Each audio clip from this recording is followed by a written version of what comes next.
too. So, oh man, I think I'm a couple beers in, waiting for Fishing Kit here. So took a while for him to get home. But all right, everybody, welcome to another episode of Beer Fish Fanatics.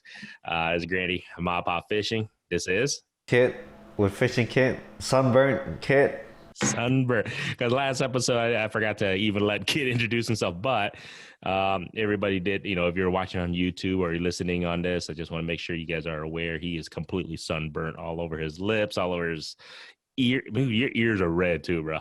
It looks like you had a see. You know what you needed? You needed a MaPop Fishing face shield to help cover your face. You know, FYI, if you guys ever want to. I had a face shield on, bucket hat. I'm rubbing like sunscreen all over me. I even like had long pants on and a long sleeve shirt on at one point, but I still got toasted because I probably saw like, I don't know, 2 clouds in like 4 days. I mean, it could be good or bad. In this case, it's bad in regards to the sunburn. So Yeah. Hey, at least you were out fishing on the water. You can't complain too much, right? Yeah, but I'll take overcast days over sunny any day. Yeah, I hear it. All right. So this week, I am, so everybody can see, doing a new craft beer here. This one is it's Shirley Brewing Company. I believe it's up in Minnesota. Hold on, somebody might fact check me on this one. If not, Yeah, Shirley's in Minnesota. Yep, it is. Because I swear I went to that brewery when I was up there before. It's in Minneapolis, Brooklyn Center. And this one I'm doing, again, it's supposed to be hot all week in the 100, or I think in the 90s with the heat index supposedly close to 100. So I'm going fruity again, fruity craft beer. So I'm doing a Shirley Brewing Company called Mango Supreme Tart Ale with mango added. So I'm going to give this one a shot and see how that goes. What are you drinking, man? I've probably done this beer like twice already, but it's just what I have in the fridge, and that's from Exile Brewing Company. It is the Zoltan Session IPA. Yeah, I think we did that a couple times. Obviously, I love Session IPAs. I love IPAs, period. But that one's actually a really good one. If you guys are in Central Iowa, definitely try that one out. That's a good IPA for sure, or at least Session IPA. So, all right, cheers, man. Cheers.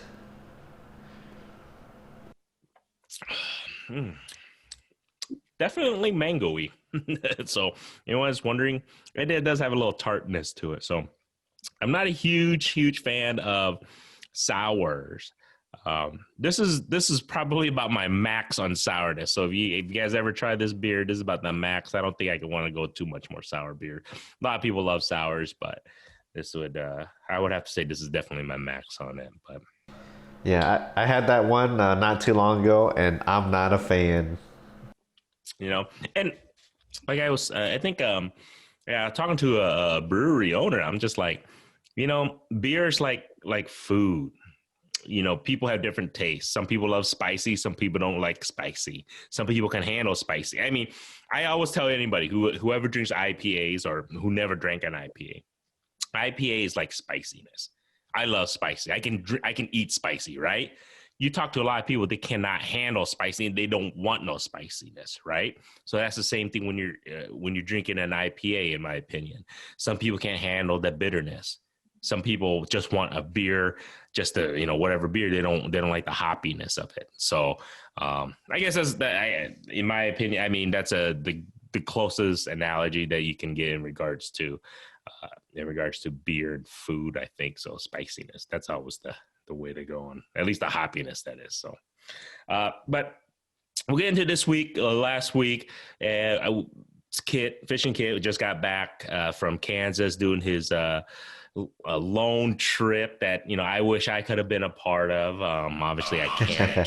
Thinking kids, but he gave us an insight into his chasing the blue catfish and how he did over there, trying new things. He also talked about getting out of your comfort zone and everything, and how he did pretty much something completely he normally doesn't do in regards to fishing off a kayak, where he anchored down and and fish, and versus drifting. And it's like you said, try something new, get out of your comfort zone. You never know what's going to happen. You never know whether this will be successful or not, because you can't expect to do the same thing and catch fish all the time doing the same thing, in regards to, especially if you're going after a new species, I think, right? Would you agree with that?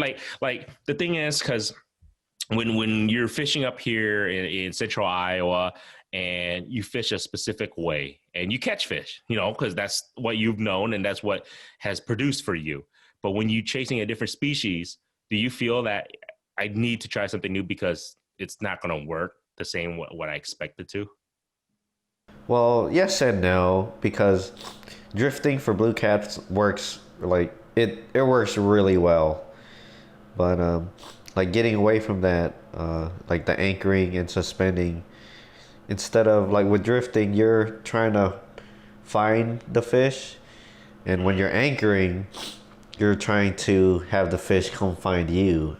So it's like polar opposites. It just depends. You just got to know your fish patterns and whatnot. Gotcha. And then now, I'm also curious about your setup and everything when you guys are catfishing. So I think I asked, I think you guys this a couple, I don't know how many episodes ago, but like your catfish rig setup, like I said, I go out catfish. I put what I used to normally do. I put a heavy weight hook on the bottom, cut bait, whatever lure, and just chuck it, right? So there's all these different types of rigs that have specific names and everything. What do you normally use, and what is it? Can you explain a little bit, or is there any, or do you use a vast variety of setups? You know what I mean?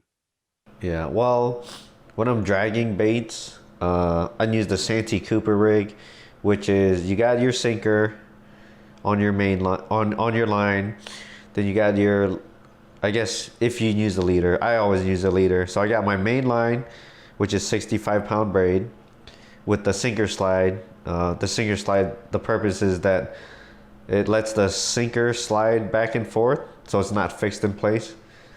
And then with the whisker sinker one, you can switch out it has a clip, so you can switch out your weights. So let's say you want to drag 2 ounces of weight and you feel that it's too light, depending on the wind and stuff, you unclip it and put on 3 ounces, which is what I was using all weekend, 3 ounces. Then you go down to like either a swivel or a snap. And then I got my leader line, which is 50-pound mono. It's bright green. I don't think it really matters for catfish. It's like bright green. It can be clear. Catfish aren't really line shy. Then I have a rattle. And the purpose of the rattle is just to make noise. It's probably not necessary, but whatever little edge you could give yourself, why not do it? So I have a on my line right now, I think I have like 30 pounds and 30 pounds for both, like my main line and my leader. Is that enough? Or do I need more now talking to you? For Iowa, no. Okay. Unless you're fishing like heavy structure, you don't really need heavy line. And well, unless you're fishing 1, heavy structure, and 2, heavy fish, which isn't really something that you do. Mm-hmm. Like you're not fishing in like brush piles or like rocks and stuff. And Iowa doesn't really have that much big fish. Channel cats, 15-pound channel cat is like insane. Even like anything double digit, like 10 plus, is like rare in Iowa. I agree. Well, unless it's like a big old Asian carp or something like that, or yeah. Well, I'm just talking about catfish. Yeah, catfish. Yeah, you know what? You're right. It's rare. It's not like you target that, and even that, I have 30 pounds on it, so it should be able to handle that. You know what I mean, right? Yeah. And then going back to my setup. So after the rattle, I got a float. It's a peg bobber. And then after the peg bobber, I try to leave like, a couple inches to a circle hook. And for channel cats, I usually use a 6/0, which is plenty big for channel cats, but not too small. I mean, if you look at a 6/0 circle hook, for the uninitiated, like circle hooks look huge. Like a 6/0 looks huge, but that's not a huge circle hook. But I think it's perfect for channel cast that we have. You know, I could catch channel cast anywhere from, let's say, like couple pounds all the way up to like 10, 15 pounds. And the purpose of the float is when you're dragging that bait on the bottom, the float is gonna hold that bait from like dragging in the mud. And yeah, because you know you got your sinker dragging on the bottom. If you don't have a float on there, your bait's gonna be dragging in that mud too. So the float just keeps it up. Gotcha. No, that makes sense. Can you explain? Okay, I mean, I don't know if anybody else have this this knowledge. Obviously, I probably don't. But can you explain a little bit of the odds? So you say 6-aught. So what's the difference between a 6-aught, 4-aught, 5-aught, 2-aught, 1-aught? Hook. It's like, is it bigger, smaller? How does that work? I mean, could you explain a little bit about that?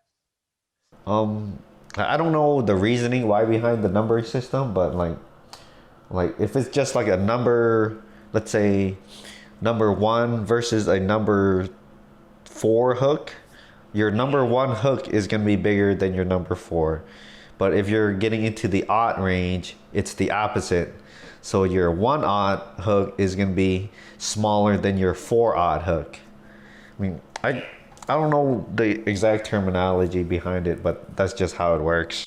Yeah. See, I didn't know that for a long time. Well, I mean, I just recently kind of understood that, but for a long time, I didn't know. Like you were just saying, like, okay, so this is the number 2 hook and this is number 4 hook, right? Like you're just saying the 2 was bigger all of a sudden, but then all of a sudden when you go to the 2-aught versus 4-aught, like, okay, I'm confused. You know what I mean? So I guess that definitely explains it a little bit. Now, so you use the 6-aught for the catfish, you said?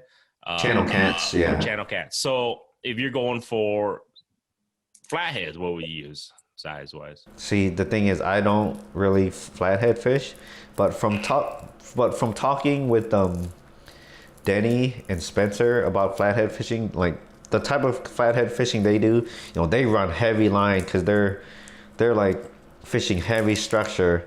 So you don't want to give that fish any give because they're just sitting like on a pile of trees on a small river, and they don't use circle hooks. Like the way circle hooks work is, you want the fish to grab your bait and basically just take off with it. But if you're fishing tight structure, you don't want a fish grabbing your bait and then taking off, because then it's gonna go like way deep into like a whole bunch of trees or rocks that you get stuck on. Mm-hmm. So they use J hooks. What's that? Just a J hook is a regular hook. It looks like a J. What size though? Is there a specific size? Just depends on your bait. Gotcha. Okay. And then depends on how big of a fish you want. Like when picking hook sizes for catfish, you want to determine, or you want to base it off of how big of baits you want to hook. That's really the main determining factor.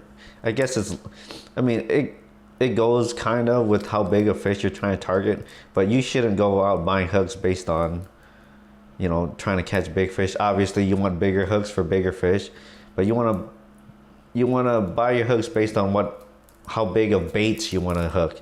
Like with the circle hook, if you're putting like, let's say, how big do you think that would be? He's showing, for the listeners, that might be a diameter of about 4 inches, maybe 4 or 5 inches.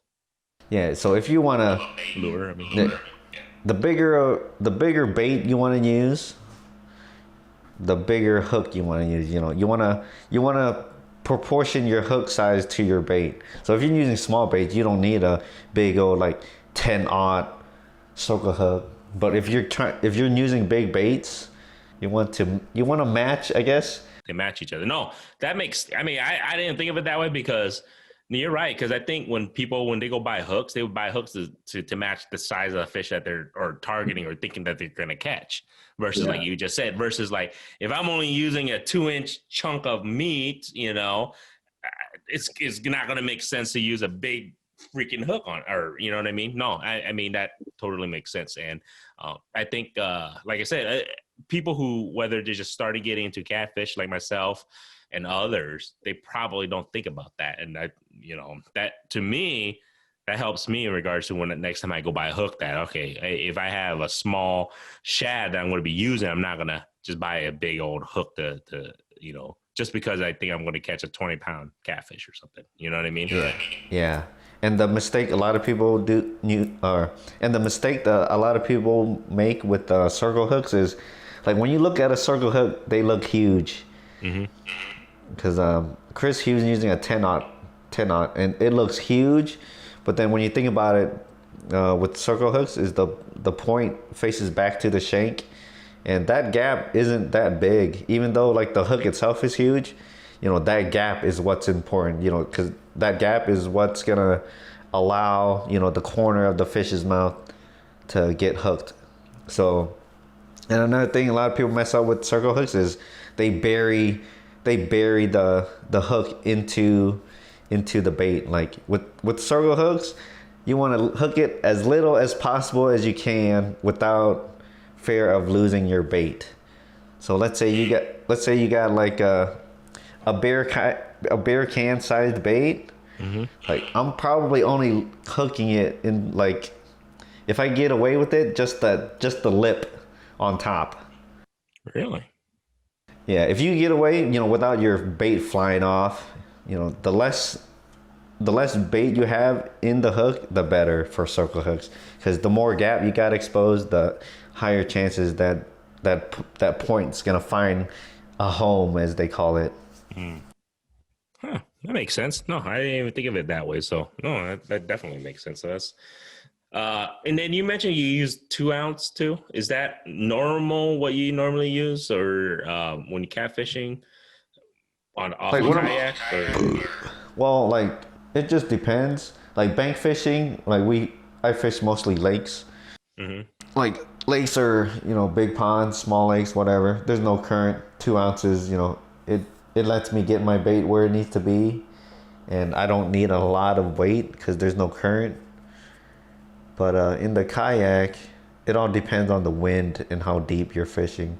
Like, if I'm drifting shallow areas, 2 ounces and the wind's only blowing like 4 or 5 miles per hour. It all really depends. Like, on your depth, the wind plays a huge factor, because if the wind's blowing and like 10 miles per hour, your baits, if you're moving fast enough, your baits are gonna lift up. Yeah, so you want more weight depending on the wind.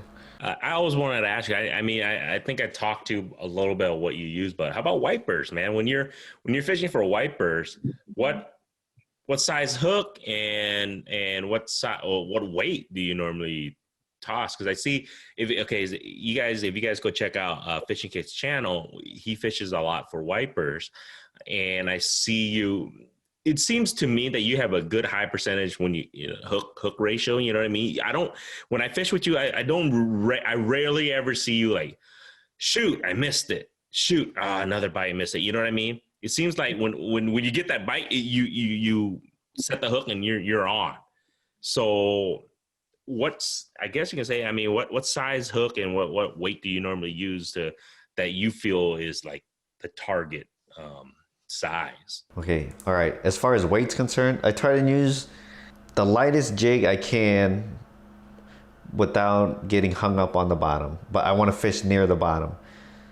So, like, if it's like, let's say I'm throwing 3/8, and depending on current and water depth, if that thing's always like banging up on the bottom and getting snagged, I want to downsize it to like a 1/4. I want to get away with the lightest I can, or is it heaviest I can?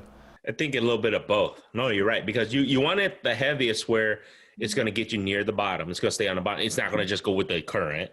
Yes. You want it to sink, but you don't want it to go sink all the way down and just stay on the bottom. You want it just so you find the in between, like you were just saying. Yeah, like I try to get away with the lightest sinker or lightest weight I can that allows me to fish near the bottom without getting hung up on the bottom. No, that helps me out. Now I know when I'm going to go wiper fishing what I need to do, because you're right. Because sometimes I don't, I just put whatever weight on. I don't think about it as much, and I just cast, and then all of a sudden, there goes the current. Just literally, I know it's not even close to the bottom. You know what I mean? Because it just literally takes it. But then there's other times when I put the same weight or whatever, maybe the current's not as fast. All of a sudden, chuck it out, snag. So I think you're right. It's like you gotta find that in between depending on the conditions. So I never really thought about that, but it makes sense because if you can fish near the bottom without getting snagged, that's going to be about the perfect weight and the perfect. Like, yeah, there's no like one like, oh, quarter ounce no matter what, or 3/8 ounce. It just depends on the current, the depth, and where in the water column you want to fish. Like for those wipers, well, at least in the spring and fall, you want to fish close to the bottom. But in the summer, you want to fish, if it's like shallow water, obviously, you want to fish close to the surface. But, and as far as hooks go, like, see, I don't really look at hook sizes for like jig heads. But like the longer the shank, the better. Because I'm using, 5¼ inch bait. Mm-hmm. If I got a hook that's like barely goes down like 1/2 inch and then the point comes up, I'm not trying to use that.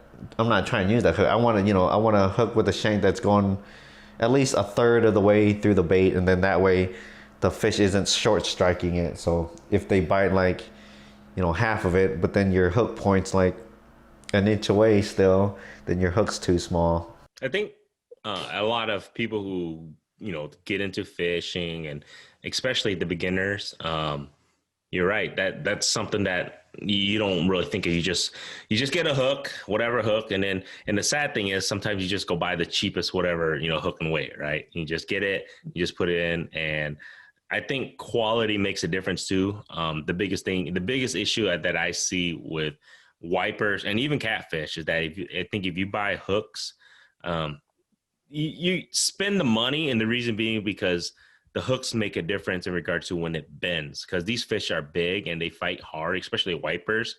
I think you were the one who told me, like, dude, don't buy the cheap hooks because they bend. They'll bend your hook if you get a cheap hook, and if you land a freaking 5 to 10 pound wiper, it can literally bend your hook, and then you'll lose the fish, right? Yeah, I mean, just like hook. When I look at hooks for wipers, like I stay away from wire hooks, because wire hooks bend.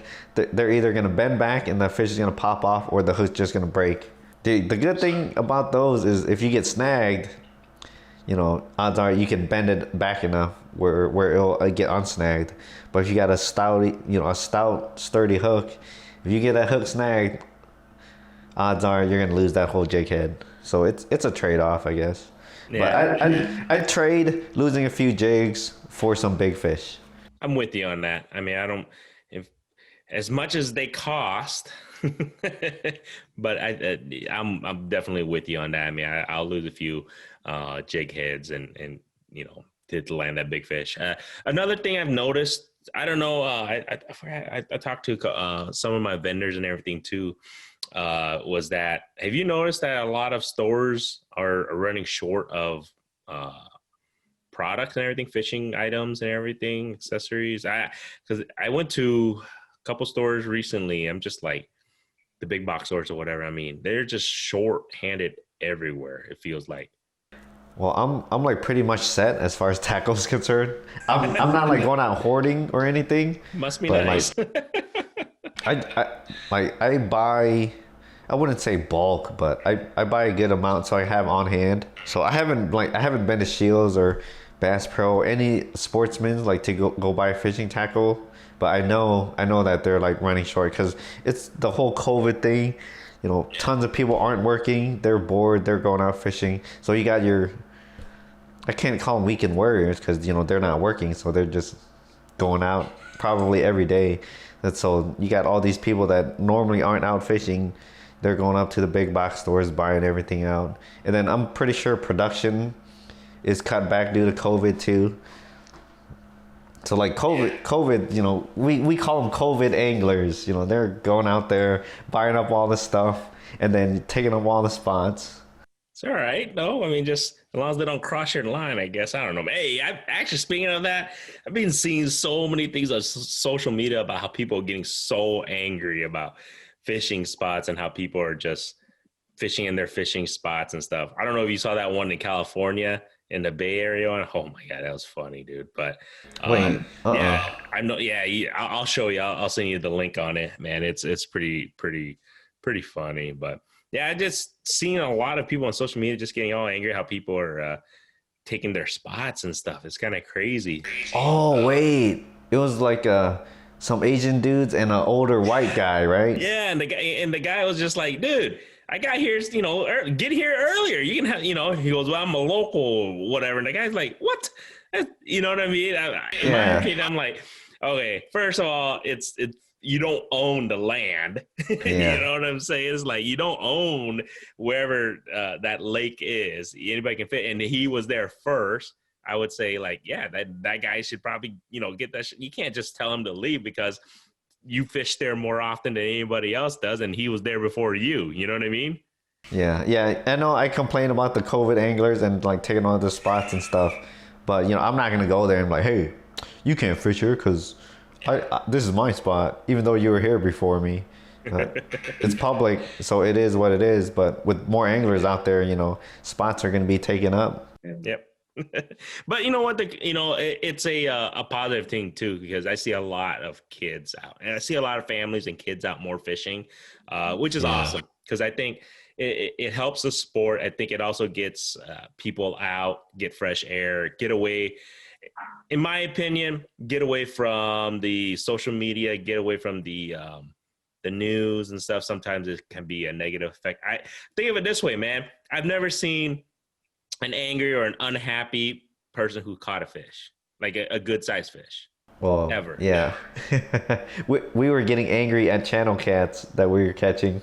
Oh, see, so that's the other one. That's when you catch too much, man. I don't even want to talk to you guys, man. You guys catch too much damn fish. So, well, we'll end this here, though, man. I mean, like I said, I think you had a great trip.